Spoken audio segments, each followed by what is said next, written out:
दक्ष news सदैव तुमच्या सोबत।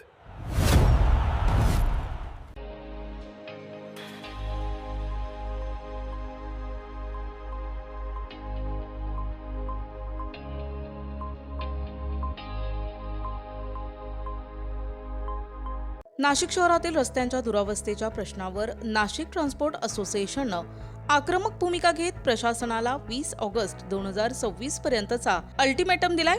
या मुदतीत मागण्या पूर्ण न झाल्यास नागरिक, व्यापारी आणि विविध सामाजिक संस्थांच्या सहकार्याने शहरव्यापी जनआंदोलन छेडण्याचा इशारा असोसिएशननं दिलाय। सिंहस्थ कुंभ 2027च्या विकास कामांच्या पार्श्वभूमीवर शहरात मोठ्या प्रमाणावर रस्ते खोदण्यात आलेत, मात्र नियोजनाचा अभाव आणि निकृष्ट तात्पुरत्या दुरुस्तीमुळे वाहतूक व्यवस्था विस्कळीत झाली असून नागरिकांना मोठ्या अडचणींचा सामना करावा लागत असल्याचा आरोप असोसिएशननं केलाय। असोसिएशनच्या माहितीनुसार नाशिक शहरातील सुमारे 2500 किलोमीटर रस्त्यांपैकी तब्बल 1230 किलोमीटर रस्ते सध्या विविध कामांसाठी खोदकामाखाली आहेत। त्यामुळे वाहतूक कोंडी, अपघात, वाहनांचे नुकसान, व्यापाऱ्यांचे आर्थिक नुकसान तसेच धूळ आणि प्रदूषणामुळे आरोग्याच्या समस्यांमध्ये वाढ होत असल्याचेही नमूद करण्यात आले।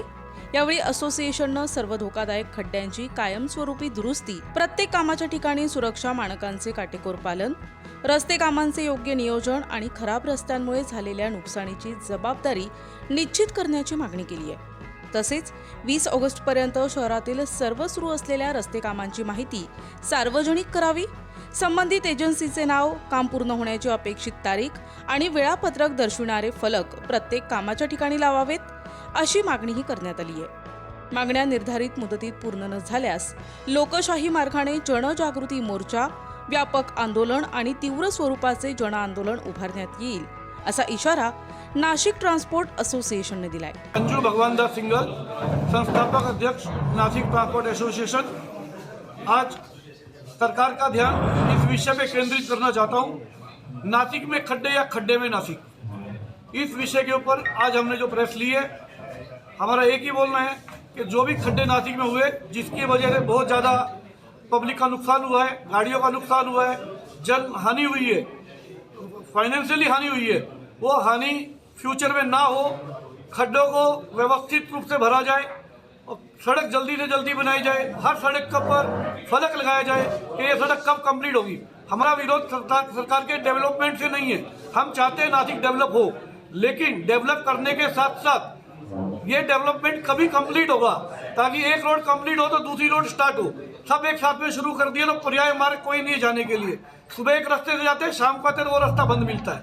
हमारी गाड़ियों का बहुत ज़्यादा नुकसान हो रहा है। गाड़ी पूरी गड्ढे के अंदर टेढ़ी मेढ़ी चलती है, जिससे ड्राइवर को खड्डे बचाने के चलते डर लगता है कि किसी जनहानि ना हो जाए। आज रास्ता सुरक्षा अभियान के अंतर्गत हमको प्रशासन के द्वारा ये सलाह दी जाती है कि हम अपने ड्राइवरों को गाइड करें कि कम से कम एक्सीडेंट हो, जिसका हमने काफ़ी सालों से आंदोलन किया, हमारे ड्राइवरों को गाइडलाइन किया, प्रोग्राम लिए, प्रोग्राम के अंतर्गत हमने सब ड्राइवर दिया। उसके बाद में भी काफ़ी एक्सीडेंट की संख्या कम हुई है, लेकिन अगर रास्ते ही नहीं रहेंगे तो एक्सीडेंट होने की संभावना पहले से ज़्यादा बढ़ जाएंगी। इसलिए हमारा सरकार से आह्वान है, हमारा प्रशासन से आह्वान है, शासन से आह्वान है, ये रास्ते जल्दी से जल्दी क्लियर किए जाए। जो रास्ते कुंभ की वजह से नए बनने वाले हैं, उनको एक साथ में पूरा ना तोड़ा जाए, पर्याय रास्ता चालू रखा जाए और जल्द से जल्द इसका काम किया जाए। जय हिंद, जय महाराष्ट्र, धन्यवाद। सल्लागार आहे आणि नाशिक वासियांसाठी आज हे प्रेस कॉन्फरन्स आयोजित केली आहे। नाशिकमध्ये जेव्हा खड्डा खोदतात त्याच टायमाला कधीपर्यंत पूर्ण होणार असा एक बोर्ड लावायला पाहिजे, ज्याच्यामुळे लोकांना कन्फर्म राहील की किती दिवसात हे काम होईल। याच्या व्यतिरिक्त जे नाशिकमध्ये जे खड्डे खोदले आणि जे रिपेअर बरोबर होत नाही, त्यामुळे आमचे जे ट्रान्सपोर्ट व्यवसायाचे लोक आहेत त्यांच्या 25% घसारा वाढलेला आहे। कधी टायर फुटतात, कधी पाटे तुटतात, कधी ॲक्सिडेंट होतात आणि जे ॲक्सिडेंटचं प्रमाण वाढत आहे त्याच्यामुळे म्हणजे आपण न्यूजपेपरमध्ये बघतात की कधी कोणाची डेथ झाली, कधी कोणाला हॉस्पिटलाइज केला गेला, तो असा नाही व्हायला पाहिजे। त्यासाठी सरकारने नियोजन करायला पाहिजे। आणि जे खड्डे आहेत त्याच्यामुळे नाशिकमध्ये प्रदूषण पण वाढत आहे। तर सरकारने शासनाने यावर लक्ष द्यायला पाहिजे. धन्यवाद. जय हिंद, जय महाराष्ट्र. बताना चाहता हूं कि आपने नासिक की सड़कों की स्थिति को देखते हुए, उनमें खड्डों को देखते हुए, ये परेशानी न सिर्फ नागरिकों की है बल्कि हमारे ट्रांसपोर्ट व्यवसाय में ड्राइवर भाइयों की, ट्रक मोटर मालिकों की और ट्रांसपोर्ट भाइयों की एक बहुत बड़ी समस्या है. क्योंकि जिन सड़कों के ऊपर स्कूटर और कार चलाना इतना मुश्किल है, उन पर लोडेड गाड़ियां कैसे चलेगी, शायद इसका अंदाजा शासन और प्रशासन को नहीं है. हमारा ड्राइवर भाई उस खड्डे से गाड़ी को बचाने के लिए उसको खड्डा भी बचाना होता है, साइड में चलने वाले ट्रैफिक को भी बचाना होता है, और लोडेड गाड़ी होने के कारण इसको कंट्रोल करना बड़ा मुश्किल होता है. तो जो एक्सीडेंट के कारण बनने की संभावनाएं रहती है. तो हमारा सरकार से निवेदन है कि हमको खड्डे भरने नहीं चाहिए, हमें अच्छी सड़कें चाहिए. हमारी मांग सिर्फ खड्डे भरना नहीं है. दूसरा, ये जब क्या हमारे पास जब इतने अच्छे समझदार नेता अधिकारीगण है, तो क्या इनको इतना भी अंदाजा नहीं है कि आज से 10 साल बाद शहर की क्या स्थिति होने वाली है, शहर की क्या जरूरतें हैं और किस तरह की सड़कें और इंफ्रास्ट्रक्चर हमको खड़ा करना है.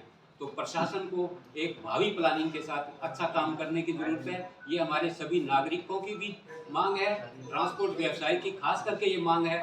और अगर ये मांगे 20 अगस्त तक पूरी नहीं हुई तो जैसे अंजू जी ने बताया, जन आंदोलन तक किया जाएगा. धन्यवाद. यावेळी संस्थापक अध्यक्ष राजेश सिंगल, अंजू सिंघल, अवतार सिंगल, जावेद शेख, तन्वीर सिंह, अरुण त्रिवेदी, दिलीप सिंह रिटेक, दिलीप सिंग बेनीवाल, विनोद शर्मा आणि रामेश्वर रुपेरी उपस्थित होते. करण सिंग बावरी, दक्ष न्यूज, नाशिक.